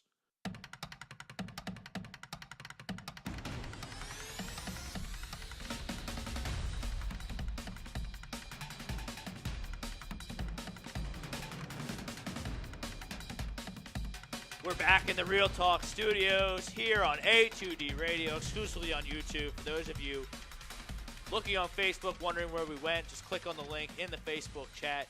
We're live and well on YouTube. Rob Brinkman, Brad Ryer, Frank Vesby producing. Big night. Eagles-Giants yesterday. Flyers can Ron Hextall. If you haven't heard, you must be living under a rock, but he is out. We have the Scanzano Sports poll question of the day. Are the Eagles playoffs hopes? Will the Eagles make the playoffs? Yes, no. Jury's still out. Bob Brinkman chiming in on the message board. Bob Brinkman, I think we beat the Skins twice. Ultimate revenge game against the Rams for putting Wentz out last year. So we got to beat the Cowboys or Texans to get us in the playoffs, which I think we can. Meanwhile, Dallas has the Saints, Eagles, and Giants as future From losses. your mouth to God's ears about the Giants. Nothing would make their Boy, that would season be- better than to knock the Cowboys out of the. Oh boy, I'll tell you what. And then put the Eagles in the playoffs. Yeah, but just knocking the Knocking the Cowboys out Cowboy. would be you know. So you hate the Eagles or Cowboys more as a Giants fan? Oh, I hate the Cowboys more. Okay. Everybody hates the Cowboys more. I just ask. I Yeah. hate the Cowboys more as well. Yeah. I hate the Giants too. It's tough sometimes to. Oh, it's tough to differentiate between- distinguish between the two, but But- trust me, Game 17, I don't really care what the Eagles are doing. If the Giants can knock the Cowboys out of the playoffs, You're in. Oh man, You're are in. you kidding? My season, Gotcha. at least I can have the rest of the winter to smile and say, Monday Night Football, Houston Texans defense gets a big goal line stand. They're up 14-10 on the Titans. Their first game since their owner died over the weekend, Bob McNair. Frank Vesby excited. He's got the Texans defense in a win-and-in scenario. Pretty much. I See, now, need. I used to make fun of you for being in the weaker division, but Yeah, me and Brad- they've been. The me and Brad divisions did have not- been head of each other. Like there's Look no at this. clear. wow, look at that. "Is there a flag down? No flags. Go. 99 yards. That's a 99 yard. So I hope you weren't playing against Lamar Miller in your. I was win-and-in not. I was scenario, not. because But that's a 16-point play right there. yeah. Yeah, that's 97-yard. No touchdown. flags. Wow. So Wow. looking that might be over. a record. I don't remember ever a 97-yard touchdown run. 90. my, Was it 97? Yeah, Point 97. being, Frank, is me and Brad are Yeah. rooting for you because Yeah. our season hasn't gone as planned. Le'Veon Bell never showed up as their second overall pick. A.J. Green has the toe injury. And, By the way, Dalton's out for the season now with a thumb injury. So, yeah, it's really falling apart for the Bengals there. Yeah, they're done. Even with Phillip Rivers just not even having an incomplete pass until damn near the fourth quarter yesterday, Oh, Mike Mataraki got up in us real Yeah. good. Beat us by about 1,000,000 points. So congratulations to him. Congratulations to everyone who made the playoffs in our portion Right. of the And A2D over fantasy football. And in my portion of the league, who's in your league anyway? well, Spellman, I Parker. I hope he loses every game. Parker, Spellman. Wilson, Meager. Yeah. Wilson, Brian Wilson. Yeah, those are the main guys Okay. that are in there. And, Well, take it home, Frank. yeah, I mean, Who's on your team? Give us your team. well, right now, because Melvin Gordon's ruled out. Oh, he's so out for 2-3 weeks So with I got- MCL. right Can before you the get playoff Lamar? Can you push. get Lamar Miller? Is Lamar? Ooh. Try and get him. I could He try to looked pick pretty him good up. on that run right there. All right, so here's my current roster right now. Because Pat Mahomes is on the bye, I picked up Lamar Jackson. He did pretty good yesterday, but Um, obviously you have Mahomes yeah. for any Yeah, playoff. and He's then a stud. Melvin Gordon, he did great until that Yeah, he's hurt stupid now. double reverse that knocked him out of any fantasy contention. I traded for Tevin Coleman. I traded for Tevin Coleman as well, and he's been a disappointment except for one game. I mean, he's hit and miss. And then I have Mike Evans, where it's like, okay, what is he going to do this week? Because He's been a stud. He Yeah. played well against the he Niners. did. too. And then I also had Josh Gordon starting, David Njoku, Great start. Jalen Richard, total dud this week. Should have played Tyler Lockett. I have the Texans defense, and then because the Chiefs are on a bye, I had to pick up Brett Maher from the Cowboys. And on my cares? bench, Kicker. on my bench I have Brandon Cooks, Alex Collins, Pat Mahomes, Tyler Lockett, Butker, John Brown, and Latavius Murray. But I am going to shuffle up on the waiver wire. All right, it's a perfect segue into talking about fantasy players. I want to go around the NFL a little bit, Brad. There's more to life than outside. There's life outside our Eagles, Giants, NFC East bubble. There certainly is. So I would like to look at the NFC and AFC playoff teams, get people who are in contention and not in contention. So you want to start in the AFC or NFC, boss? Well, let's start in the AFC, and then we can go back to the NFC. The Patriots beating the Jets 27-13, pretty much what you expected. Right. Well, the big surprise in the AFC was the Steelers losing at Denver. Yeah, watch out, because you know what? Denver's schedule is extremely favorable. They could definitely sneak in as a wild card. Denver has this Check out their schedule, Rob. Their schedule, Frank, they can you could bring up their easily, schedule? they could easily team? be 10-6. Denver. Listen to the schedule, Rob. Okay, they have the Bengals, Brad has it. That's a win. the Yeah. 49ers, That's a win. the Browns, I like what the Browns are doing. but they're in Post the Hugh Mile Jackson. High. In Mile High, I would favor Denver there, but it wouldn't surprise me if the Browns jumped up. and then the Raiders. And they're horrible. Okay, Wow. they end with a toughie at San Diego. Okay. But right now they are 5-6. So if they have one loss, if on they their go, schedule, if they go 9-7, do you think a 9-7 team can make the playoffs in the they AFC? might. I would have to look at everyone's schedule. I think that's possible because if you take a look, the Dolphins are 5-6. The Colts are 6-5. Titans are playing now at 5-5. I think Houston's clearly the class of the AFC South. Right. The Chargers, I think, are juiced in as a wild card. I would they're gonna agree. make and then obviously, Kansas City and New England are the two top dogs right now. Well, the Colts' schedule for the rest of the season is they're at Jacksonville, which should be a It's win. They're horrible. The Jacksonville Jaguars. Then are they go. pathetic Then they mess. go to play the Texans down in Houston. That's a a loss. loss. Then they play the Cowboys, which probably is going to be a loss. Coin flip. Then they play the Giants. That's a win. And then their last game of the season is at Tennessee, and Tennessee's either pretty way. good. I Is pretty good I at see home. too many losses there for them to be in the playoffs. Yeah, I do too. I don't. What think, about the Titans? Okay, the Titans. Because it's really, we got to figure out the 6th seed in the AFC. Right. It's in there as Baltimore right now.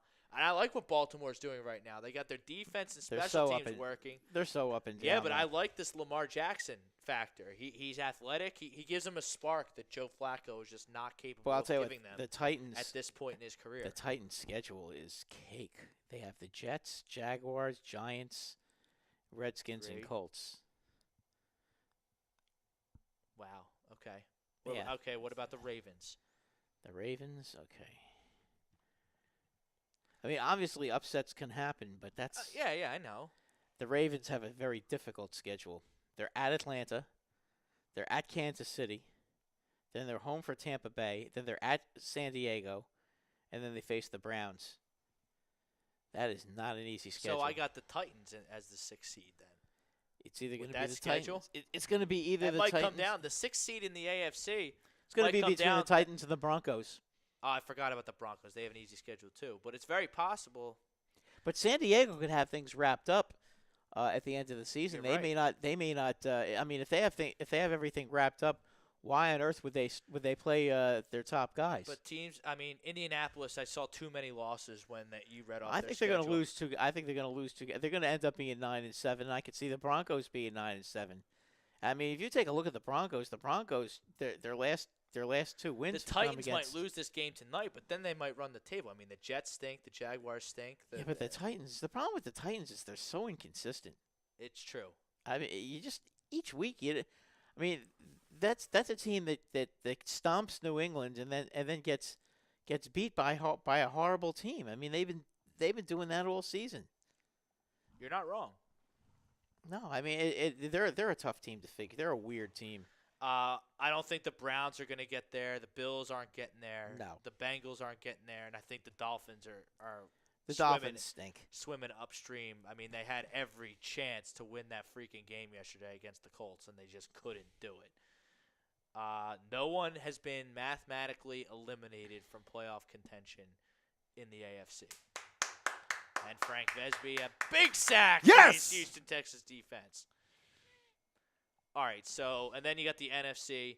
You got, The NFC is a wild race right now. okay, you got New Orleans and Los Angeles as the top 2 seeds. Yeah, they're The Saints have a significant advantage with the head-to-head tiebreaker over the Rams. Bears are in there. They're 8-3. Are you a believer in the Bears, Brad? they have a great pass rush, but their secondary will get destroyed by the New Orleans Saints. I don't disagree with you. It's either going to be the Rams or the Saints in the Super Yeah, Bowl. I mean, look, the Bears will put some pressure on. But with New Orleans' offensive line and the Rams' offensive line, they're not gonna be major factors, and their secondary is still bad. They haven't really addressed their secondary yet. They will. And listen, that team Let is me going to ask be you a good this. team. Are you but a Mitchell Trubisky fan? Yes, I think he's. I am as well. I think he's. I He's think injured he's on right his now. way. Hopefully he can get back in time for this. I think they have the who do they? They have the Giants next week, I believe. That's correct. Yeah, so hopefully he doesn't get back in time next week. But I think you're going to lose anyway because Chase Daniels looked good on Sunday. And then you have the Cowboys are in the driver's seat in the division. That could be any one of 3 teams. I think we've discussed the NFC East ad nauseum in nauseam, the first yes. hour. Yes.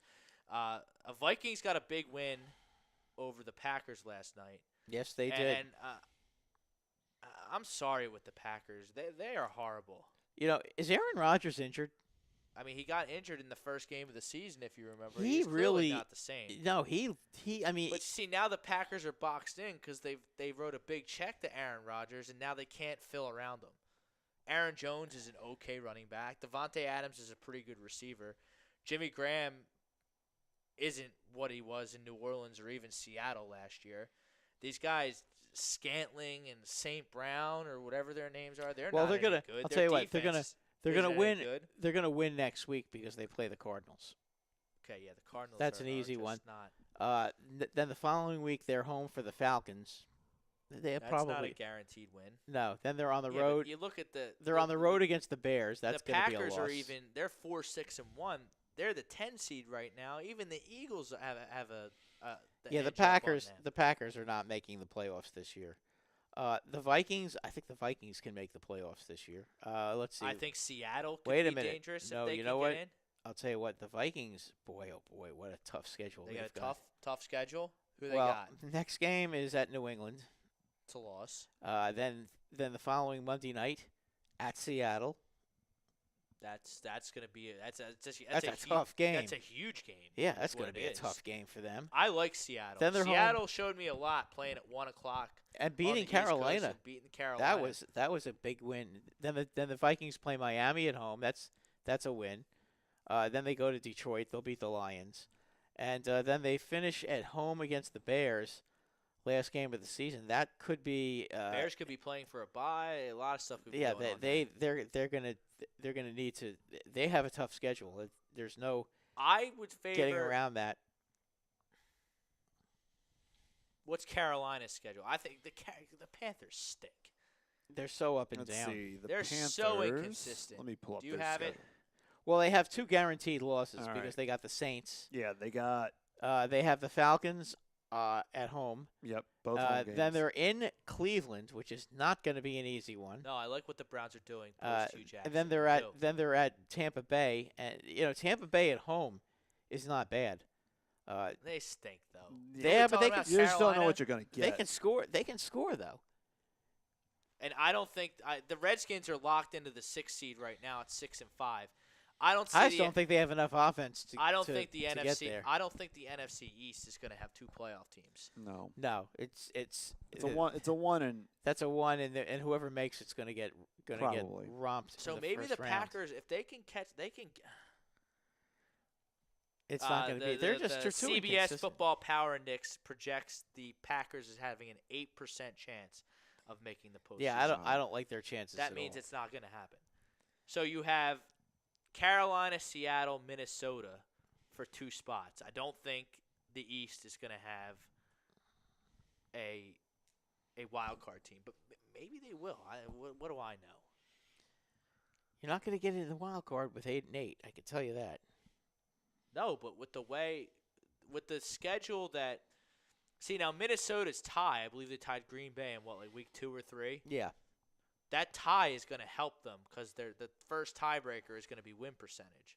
Right. So if they're 9-6-1, They're going to get that in gives over them the that 9-7 gives them teams. over the 9-7 team. So for that reason, I'm going to give them a wild card spot, and I'm going to give Yeah, but Rob, the problem is their schedule is just Minnesota. It is brutal. good, but they have they're going to out have of to. Minnesota, Carolina, and Seattle. I think Minnesota has the most talent. No. I agree with you, but boy, I mean, Well, if they do have the most talent, they'll find a way do to you win one of those hard think games. they could beat the Patriots in New No. England? I don't think so either. You Well, know? I mean, maybe if they play real physical. Like I mean, a one thing about New England. 35% chance, Yeah, okay, I give you that. something like that. Yeah, I give you that. 65-35 in favor of New I mean, England. one thing Minnesota does have a real good defense. Maybe they could keep New England under control somewhat.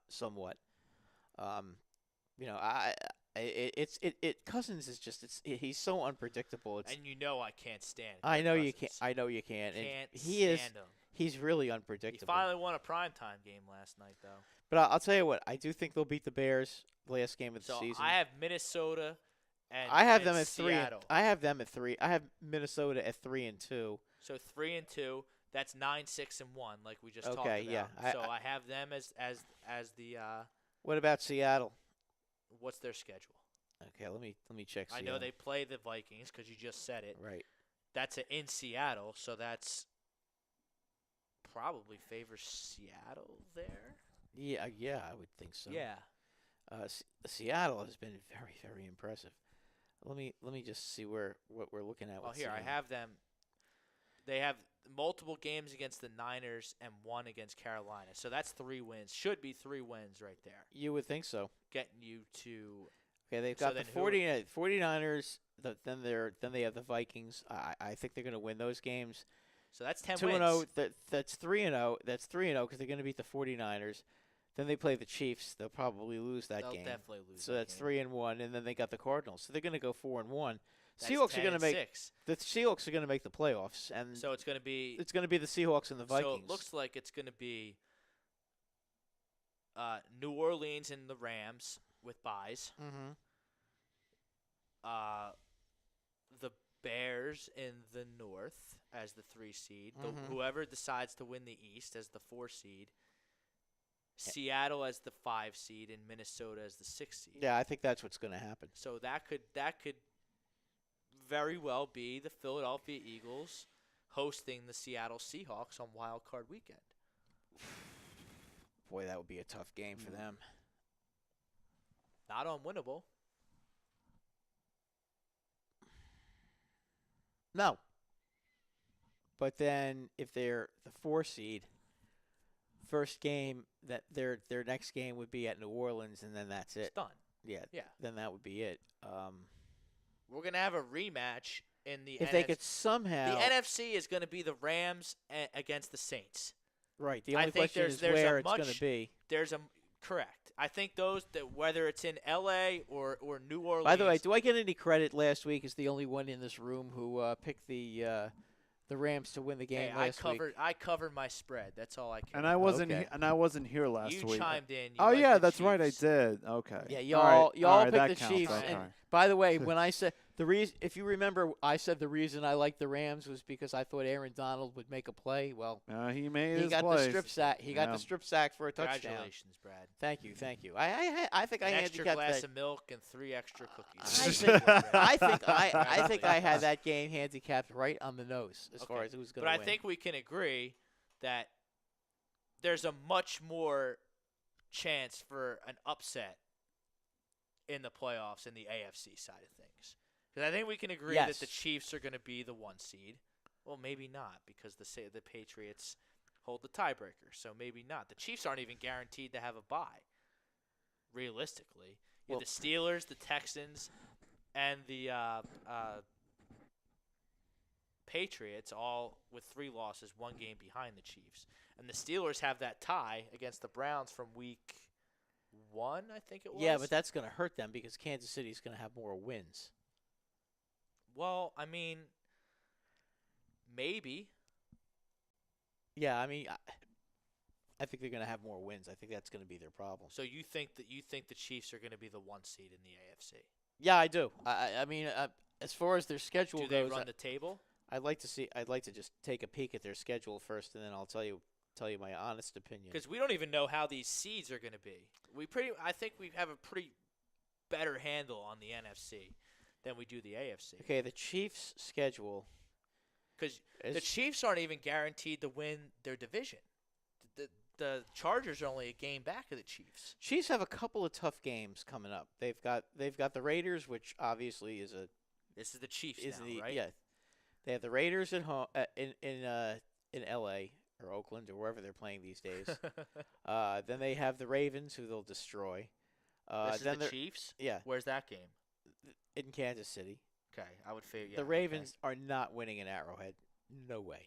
Okay. Then the Chargers come to Arrowhead, and the Chargers haven't beaten the That's Chiefs. for the division. Yeah, they Yeah. always They never have, beat the they Chiefs. have a problem. Yeah. Yeah, you're they, right. they just don't match up. Here's the one game the Chiefs can lose, and that's at Seattle.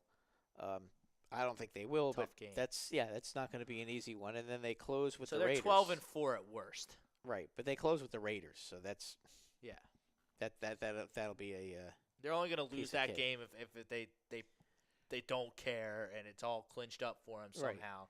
They don't play anybody because the I would Raiders are agree. terrible. I think that the But then you have 8-3 the Patriots- New England, 7-3 Houston, who's playing right now, and 7-3-1 Pittsburgh, 8-3 the Chargers.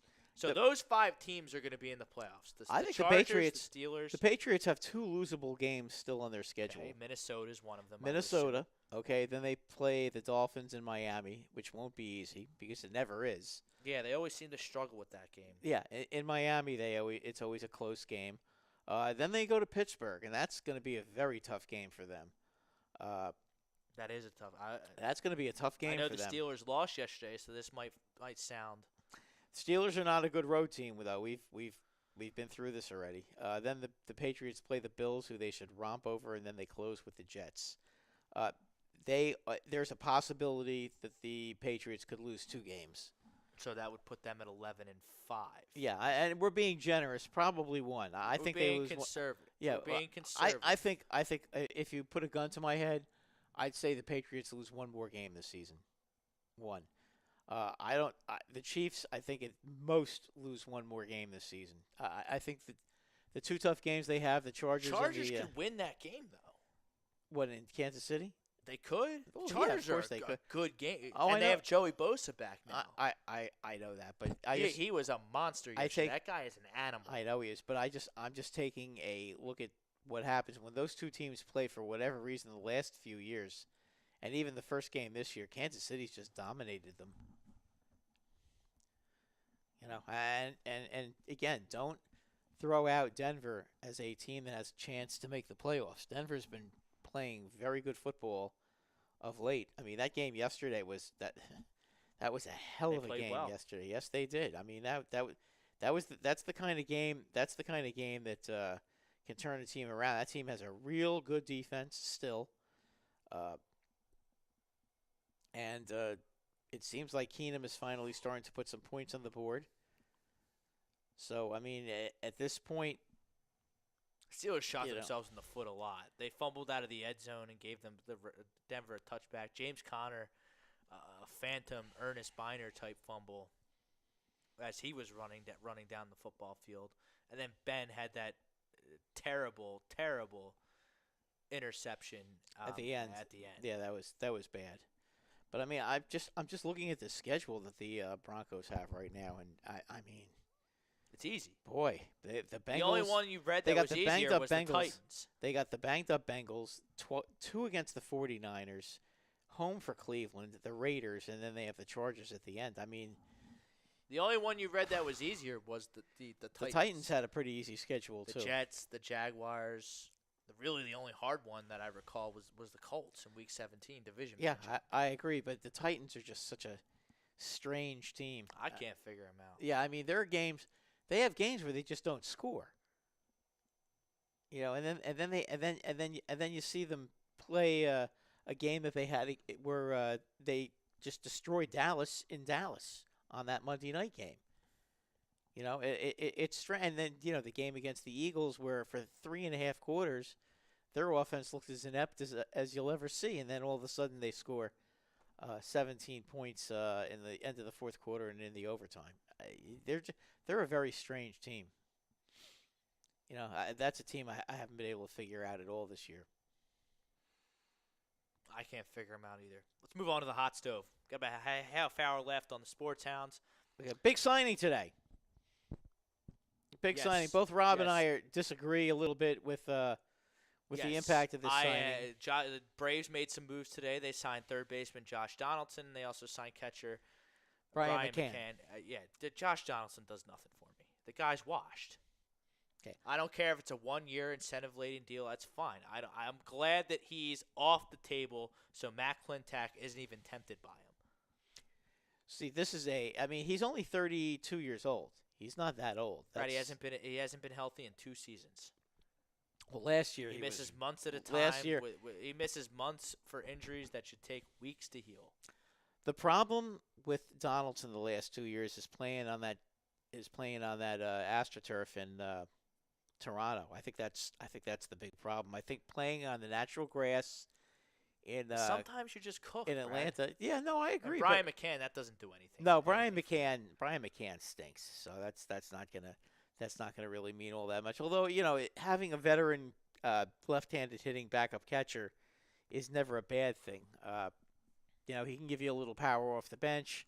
I think he's a nice backup. I don't know what their plans are as far as who their starting catcher is going to be. I mean, I think Kurt Suzuki wasn't he their catcher last year? That's correct. All right, so They had Kurt Suzuki and Tyler Flowers as a platoon. okay. So I mean, Both of them had pretty good seasons. They made Right. the playoffs. right. So I mean, with McCann, you have a left-handed pinch hitter, and you have a guy that can play first as well. So I mean, I You don't guess need that. You're the best first Yeah, baseman probably in the league. in Yeah, Freddie you do. Freeman. You do. So I mean, I guess it's okay. I think the Donaldson move is an interesting one. He is 32. Last year he looked like he was 42 the way he played. That's my point. He's not Yeah. good anymore. Like, I mean, come on. Well, we'll see. I mean, And the and he's reason switching leagues. He's switching because- leagues late in his career as well, which is always a tricky thing for a guy to do. I mean, I don't know. I think this is one of those things with the Braves where they're trying to catch lightning in a bottle, and we'll see what happens. I mean, and that's fine if that's what. if that's if Donaldson stays healthy, he's the kind of guy that he's capable of putting up 35 home runs and 100 RBIs, but he hasn't been able to stay on the field the last couple of years. And I'd be matters. utterly shocked if he did that this season. Do you think you get 120 games out of him? No, I don't. Yeah, I think that's going to be I think that should be the over under with. But like you said, I Donaldson. mean, good for the Braves. I'm just glad that I need more substance with my free agent moves / trade acquisitions from the Philadelphia Phillies. I want to bring up this article written by Corey Seidman.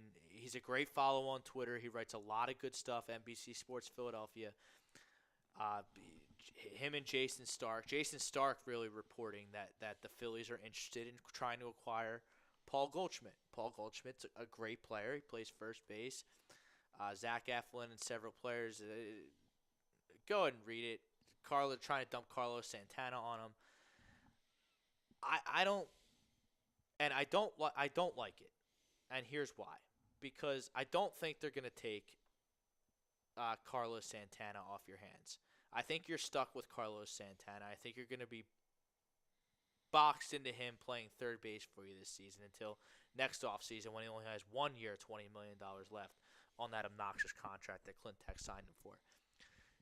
I am a big believer that Rhys Hoskins is not a left fielder. I think you're strangling his growth as a big league player. He's not a prospect anymore. He's a big leaguer. He's graduated. And he's a star. And you're playing him out of position, which is... I think you're strangling his growth by playing him out of position. You have to get Rhys Hoskins back to first base. If you have to throw a complete turd out there and Carlos Santana at third base to make that happen, then so be it. Rhys Hoskins needs to be planted at first base for the Philadelphia Phillies for the next 12 to 15 years. The only way I'm discussing, because then you have 3 first basemen on the team, because Paul Goldschmidt is Paul Goldschmidt. You're gonna have to. Paul Goldschmidt is an elite player. He's an elite player. You're gonna have to trade. You're gonna have to trade. You're gonna have to trade good player, good prospects. And he's only for him. signed. And he's only signed for 1 year. Right. And then you're not guaranteed. Listen, I know the Phillies have plenty of money. Right. So I'm not. And you're not making that trade without signing him instantly. To a long-term deal. I know the Phillies have a lot of money, but still. You have 3 first basemen in Carlos Santana, Rhys Hoskins, and Paul Goldschmidt, and only one guy can play first base. So for me to sit here and think they're not it's a DH, and they're not a DH and they don't league. have a DH. Another great point, Yeah. Brad. So for me to sit here and think it's foolish to bring Goldschmidt in, I don't think it's that big of a hot take because I need Hoskins at first base. I think you're going to be boxed in at Carlos Santana. I don't at know third base why. I don't know why the Phillies would do that. I think they're wasting their money doing that. I think it's a waste. Why would you not? There's so many needs, and I'm a Harper guy over Machado. I want to get Harper in here at right field. I think this team needs to overhaul their outfield. I agree with you. I'm sick of Odubel Herrera. But there's so many.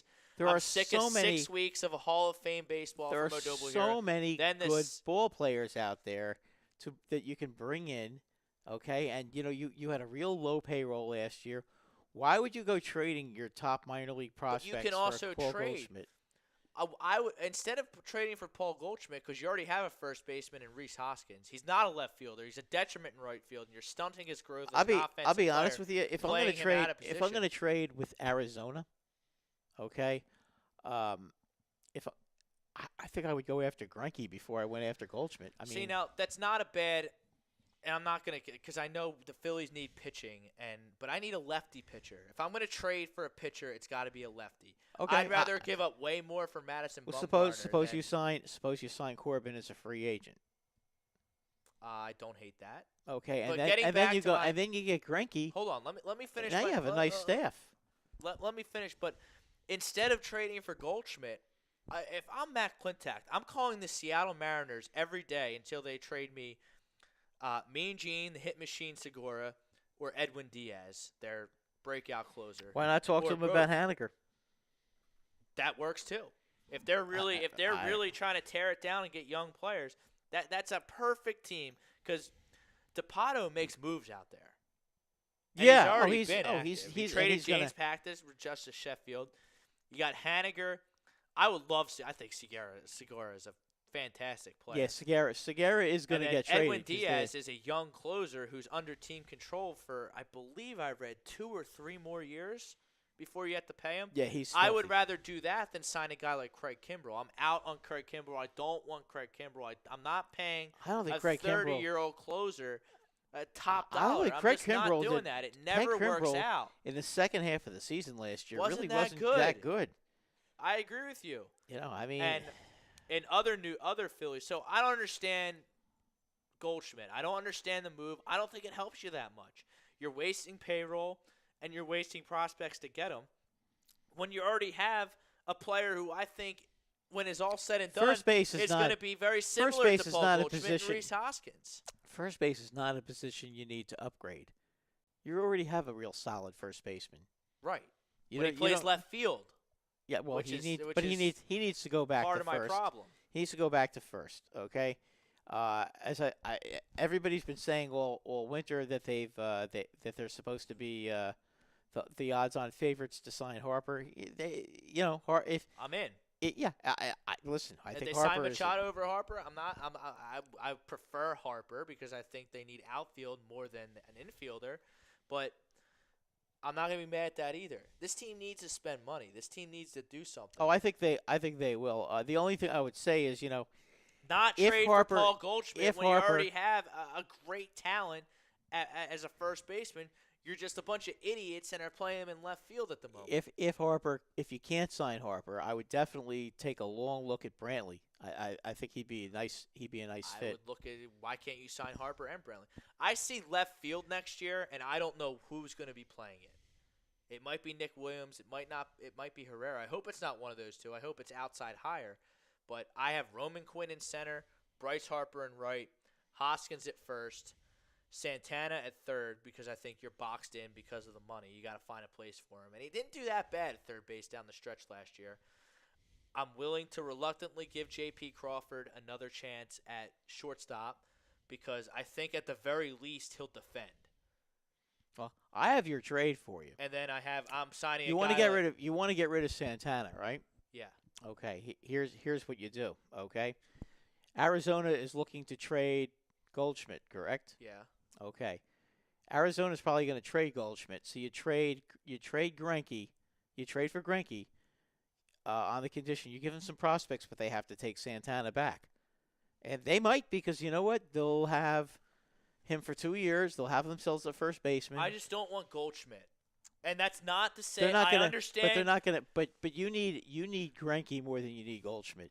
You get Greinke. The Phillies don't need Goldschmidt at all. No. But Like you at all. if you can get And a for guy like all the social media But if people, you can get that's- Greinke and then you can clear out Santana and just get him out, I mean that would be I'm in. that would be a nice move for you. And it's a fantastic move. they are looking, and listen, they are definitely looking to get rid of Greinke. And you know what? Your payroll is only going to go up about $10 million by getting him. I don't want to hear anything about money with the Phillies. No, They but have I'm- a but I'm- juicy but I'm just Comcast saying- contract, and they haven't done anything Rob, with I'm it. just making a point that yes, he's making $30 million a year, but Santana's making what 25, 20 mil a year. He's yeah. making 20. Okay, so if you make Arizona take him back, okay, as part of the trade, your payroll is only going up $10 million, and you're getting rid of Santana. So now you've got a little flexibility on the infield to go and make some moves that you want to make, and not worry about this guy. And then you have the That'd be great. ability to Then move. that would clear up my Jed Lowry idea. Put him at third or second. But then you could also put Hoskins back at first where he belongs, and it won't be clogged with. You don't need Goldschmidt. I don't understand.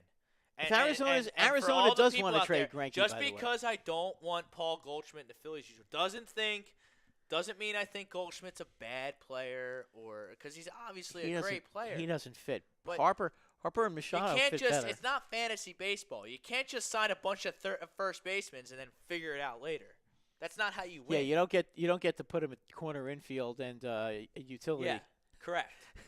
It doesn't work. It doesn't work that way. You actually have to play him, Right. and the Phillies are in the National League, so you don't So get a DH either. So I mean, that's not a situation. I mean, if you're gonna trade Goldschmidt, guys, you're probably gonna have to trade Hoskins, and I don't know why they would do and that. I wouldn't do that because of I think Reese Hoskins is on his way to being the next Paul Goldschmidt. I think he has the same type of skill set. I think he has the same type of tools. I think he has the same type of pedigree. and you've got 3 years, and you've got you have 4 more years of team control. So that So doesn't why make would you sense either. why would you do that? That makes no sense. I mean, listen. Goldschmidt's a nice player. I've even said this about the Yankees. The Yankees don't need him either. They don't need another right-handed bat. I keep hearing all this stuff. And how about, by the way, hearing that Robbie Cano is on the trade block and rumors have him the going there for Seattle. Ellsbury? Boy, if the Yankees get Robbie Cano, that would be maybe the dumbest move that they've ever made. They said that the reports are that the Mariners have reached out to both the New York Mets and the New York Yankees about taking. I have no Cano interest off in their end. taking a guy. You don't want Robinson Cano to play first base for you? No, I do not want 5 years and $25 million a season of Robinson Cano playing first base. I do not. Listen, the Ellsbury mistake is only 2 more years, okay? I don't need to compound it by having a 5-year mistake. We don't need that. He Not didn't only really that, leave on the best terms. not only that, I'm still mad at Cano for being such a douchebag. Screw him. You know what? Let him go play. Let him go stay in Seattle. That's a and perfect. and that's stay in perfect marriage stay in with the go Mets. go be on a team that never makes the playoffs. That's what happens when you mess with the Yankees, Robbie. You know what? See, and now you're going to get yours. Now he's going to go to the Mets and just. Yeah, rock. you'll get traded to the Mets. The Mets do have the pitching. If he can play first base there and hit Oh, the ball, in that big ball, that in can that help big him. in that big ballpark. Well, he doesn't have to hit home runs, Brad. He can hit for average, which Robinson can. Yeah, I know. Yeah, he can, but don't you want your first baseman to have power though? Okay, another name I'd like. To, Just asking. I mean, fair question. Let's move on because I can see your blood pressure. Can't stand Robinson. I want to talk Cano. about a little bit about Andrew Miller in the last 10 Andrew minutes. Miller. Now, if he's healthy, he could start in my bullpen anytime. Okay, well, the Philadelphia Phillies, the New York Yankees, and the New York Mets have reportedly expressed interest in signing him. And so have the Red Sox, by the way. And the Red Sox. And the Okay, I didn't Dodgers. see that. A lot of teams. Yeah, What? he's. By the way, what about Zach Britton? Where does he go? He was on the Yankees last year. Yeah, he pitched. He pitched pretty well. He got off to think a that rough he's start, a but he lefty. pitched pretty well. I would hope the Phillies would be in on him. I would think the Houston Astros would be in on him. The Dodgers, all these teams that are established. The usual Right. suspects Yes, will all be. or the teams that are going to be willing to overpay because they have nothing. What about like this? the What about Phillies. this Japanese guy Kikuchi? I don't know a thing about him. Okay, yeah, they're saying he's a number 3 starter in MLB. So I don't know. He's left-handed. That's all I've If heard. he's a lefty, I hope the Phillies are in on him. He's He's got, a lefty. he's gonna He's get a lefty. he's gonna get posted supposedly in the middle of But December. yes, I've read that he's going to be a free agent. He's a starting pitcher. You know, low end 2, high end 3 type of guy. I don't know a darn thing about him. Just bringing him up. Yep. No, absolutely. Just for those of you who weren't aware, he's a lefty. he's going to which I be like. he's going to be this year's flavor of the month as far as the Japanese posted up column. You know, there always seems to be 1 or 2 Japanese ball players that get posted every year. Do you think Madison Bumgarner is going to get traded? Yes, but I don't think he's going to get traded until the deadline. So July. Yeah, next year. I think the problem with Madison Bumgarner is this: if you're the Giants, if you trade him now, you're not going to get anything for him because he really hasn't pitched a full season I now don't- for 2 years. Yes, I agree. And I knew you were going to say He didn't that. really but pitch great, and he didn't pitch great last year. His injury history is not pitching related. No, I understand remember that, he fell off his dirt bike Right. like an idiot. right. And last year he got hit with a line drive in the hand. No, and I had to miss time. I realize He that, didn't have but Tommy John surgery. He doesn't have shoulder No, trouble. He doesn't but have anything like that. he still hasn't pitched really a full season in 2 years. and that would concern me if they were shoulder, elbow, Tommy John issues. But if you're they're not. if he's you're- just if you- unlucky and an idiot. if you were the Giants, okay, don't you think it would be a better idea to just hang on to him? Hope that he goes 12-2 with a 2.5 ERA in the middle you're of right. July, You're right. and the but Giants are. I don't care. Meanwhile, about the Giants. I want no, the I'm just Phillies, saying. I want the Phillies to get him. No, but I'm just saying. But the Giants are 10 to 12 games out of Yeah. first place. No, I got you. If you're the Giants, I'm listen. If I'm the Yankees, I would like to grab him right now. But I'm just looking at I think I'm there's playing. There's 30 teams, so 29 other teams. Yeah, probably like I'm that playing, but Madison I'm playing devil's advocate here, Yeah. and I'm looking at it from a Giant point of view because you have to kind of look at it that way.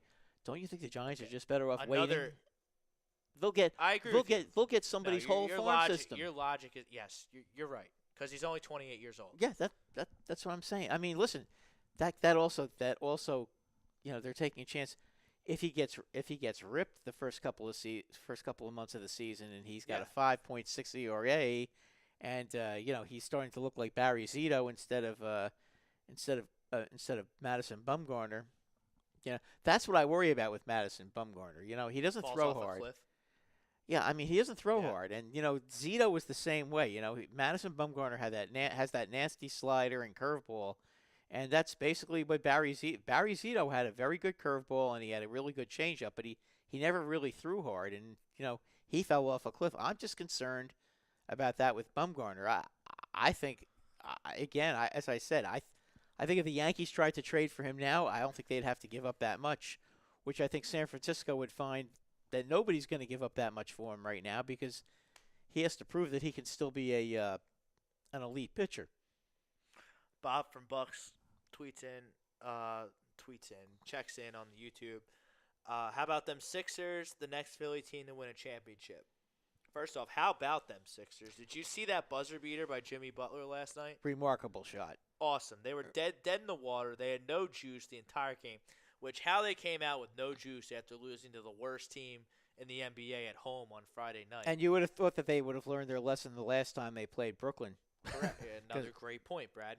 Yeah, listen, they didn't have Chris LeVert this time, Brooklyn that is, so they were even missing somebody, and they still were holding a 20-point lead for most of that game. I do agree with Bob. Unless the Phillies do something crazy and build some super team with all this money, the Sixers are going to win the championship before any other Philly team does.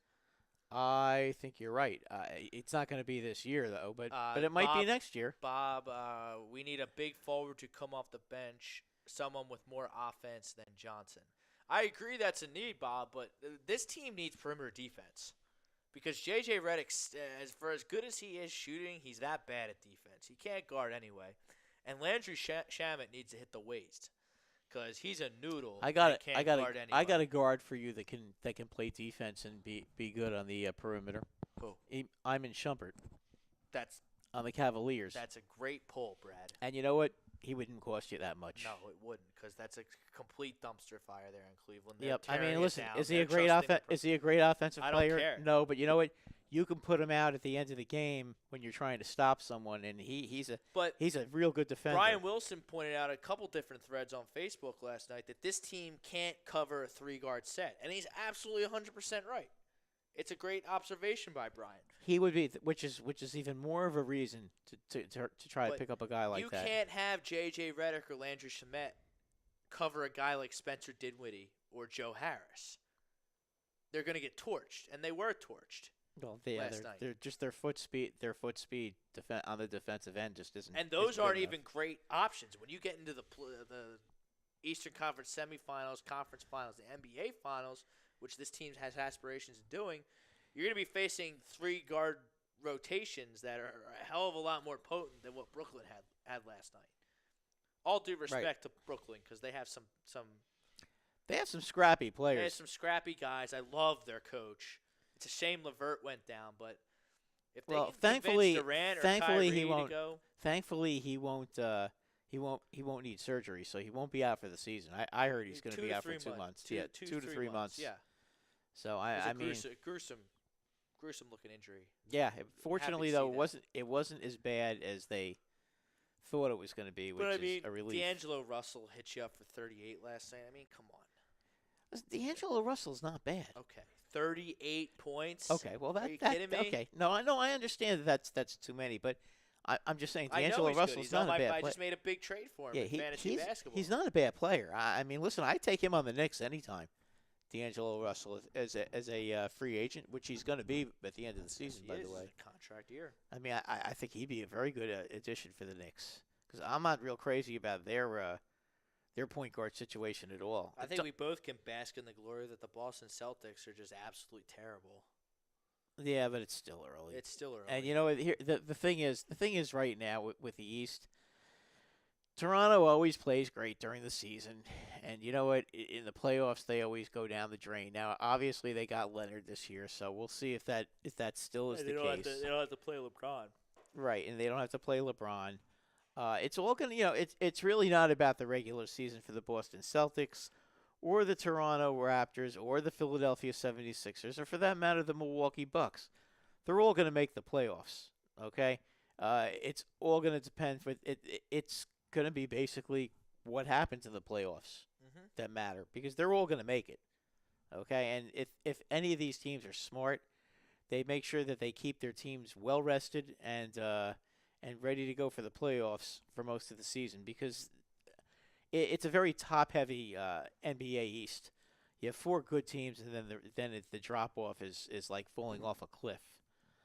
Much the way it is in the West. Now, I know that the Warriors have been losing a few games lately, The Warriors are going to be fine. but Kevin Durant. Steph's been out. He's been injured, yes. Yeah, he's about to come back from what I understand. But didn't he get into a car wreck yesterday? Yeah, a minor fender. Is he okay? Yeah.